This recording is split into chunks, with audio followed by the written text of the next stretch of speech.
صلی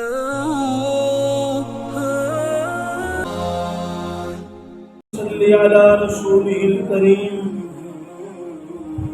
اما بعد فاعوذ باللہ من الشیطان الرجیم بسم اللہ الرحمن الرحیم وما ارسلناک الا رحمتا للعالمین صدق اللہ العظیم۔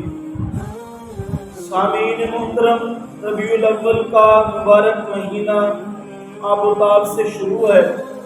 اس مبارک مہینے کے اندر جناب محمد رسول اللہ صلی اللہ علیہ وسلم کی پیدائش ہوئی، آپ کی اسی مہینے کے اندر وفات ہوئی۔ اس مبارک مہینے کے اندر لوگ نبی اکرم صلی اللہ علیہ وسلم کی ولادت مناتے ہیں۔ احترام کا مہینہ ہے، محترم مقدس مہینہ ہے، اور آپ نے دیکھا ہوگا اکثر یہ شعر پڑھا جاتا ہے، غلامی رسول میں موت بھی قبول ہے۔ اس میں کوئی شک و شبہ نہیں ہے۔ غلامی رسول میں ہمیں اپنی جان کے نذرانے پیش کرنا، یہ ہمارے لیے سعادت ہے کہ نبی کی ختم نبوت، نبی کی رسالت، آپ کی ذات کے لیے میری اور آپ کی جان چلی جائے۔ اس سے بڑا سودا بہتر کون سا ہو سکتا ہے کہ میں نبی کی ناموس کو بچانے کے لیے، نبی کی عزت کے لیے اپنی جان پیش کر دوں۔ یہی سب سے بڑی میرے لیے سعادت ہے، اس میں کوئی شک نہیں ہے، کوئی دو رائے نہیں ہے۔ غلامی رسول میں موت بھی قبول ہے، لیکن میرے بھائی موت تو بہت دور کی بات ہے، جان تو دینا بہت دور کی بات ہے۔ غلامی رسول میں موت بھی قبول ہے، یہ تو صحابہ کو نعرہ اچھا لگتا تھا، اہل بیت کو نعرہ اچھا لگتا تھا، بزرگان دین کو نعرہ اچھا لگتا تھا۔ مجھ جیسے گنہگاروں کو یہ نعرہ اچھا نہیں لگتا۔ ہمیں کیا اچھا لگنا چاہیے؟ غلامی رسول میں موت بھی قبول ہے جو نعرہ ہم لگاتے ہیں، بھئی غلامی رسول میں داڑھی رکھنا کیوں قبول نہیں ہے؟ ہمیں نعرہ تو لگاتے ہیں موت کا، بھئی موت پر ہم نہ جائیں۔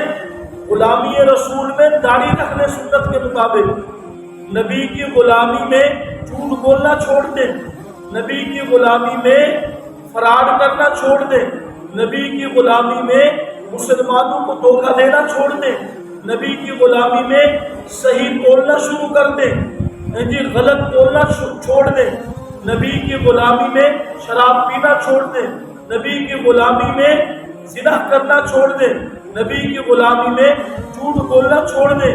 اگر کوئی زکوٰۃ نہیں دیتا، نبی کی غلامی میں زکوٰۃ دینا شروع کر دے۔ جس پر حج فرض ہے، نبی کی غلامی میں حج کرنا شروع کر دے۔ نبی کی غلامی میں فحاشی اور قریانی کو چھوڑ دے۔ نبی کی غلامی میں میری بہنیں، میری بیٹیاں، ہماری ماں پردہ کرنا شروع کر دے۔ نبی کی غلامی میں تجارت سنت کے مطابق کرے، نبی کی غلامی میں لباس سنت کے مطابق پہننا شروع کر دے، نبی کی غلامی میں پردہ شروع کر دے، نبی کی غلامی میں 5 وقت کی نماز مرد مسجد میں پڑھنا شروع کر دے، نبی کی غلامی میں خواتین اپنے گھروں میں 5 وقت کی نماز شروع کر دے، نبی کی غلامی میں کھانا سنت کے مطابق کھانا شروع کر دے، نبی کی غلامی میں بیت الخلاء میں سنت کے مطابق جائیں، بیت الخلاء سے واپس سنت کے مطابق آئیں، نبی کی غلامی میں قرآن شریف شروع کر دے پڑھنا، نبی کی غلامی میں درود شریف کی کثرت کر دے، نبی کی غلامی میں وضو سنت کے مطابق کرے، نبی کی غلامی میں غسل سنت کے مطابق کرے، نبی کی غلامی میں شادی سنت کے مطابق کرے، نبی کی غلامی میں مرگ ہو جائے، بندہ مر جائے، سنت کے مطابق اس کا جنازہ ہو، نبی کی غلامی میں سنت کے مطابق اس کو دفن کر دے، نبی کی غلامی میں رسم و رواج جو کرتے ہیں یہ سب ہم چھوڑ دیں۔ یہ کیوں نہیں کہتے ہم؟ یہ کیوں نہیں کہتے بھئی نبی کی غلامی میں نبی کی سنتوں پر عمل کریں، خرافات کو چھوڑ دیں، یہود و نصارہ کی نقالی کو چھوڑ دیں، نبی کی غلامی میں قرآن پر عمل کریں، نبی کی غلامی میں حدیث پر عمل کریں۔ یہ نعرہ لگائے بھی نبی کی غلامی میں ہمیں نبی کے وہ طریقے پسند ہیں جس کی نبی اور نبی کے صحابہ اور نبی کے اہل بیت اور قرآن تعلیم دے کر چلا گیا ہے، ہمیں تو وہ کرنا چاہیے۔ تو ہمیں وہ کام کرنے چاہیے جو نبی جس کا طریقہ بتا کر دنیا سے چلے گئی ہے. یہ ہے نبی کی غلامی اصل، یہ ہے نبی کی غلامی. نبی پاک صلی اللہ علیہ وسلم کی غلامی میں ہمیں ہر وہ کام کرنا چاہیے جس کی اجازت اللہ، رسول، قرآن دے رہا ہو، وہ نبی کی غلامی میں کرے.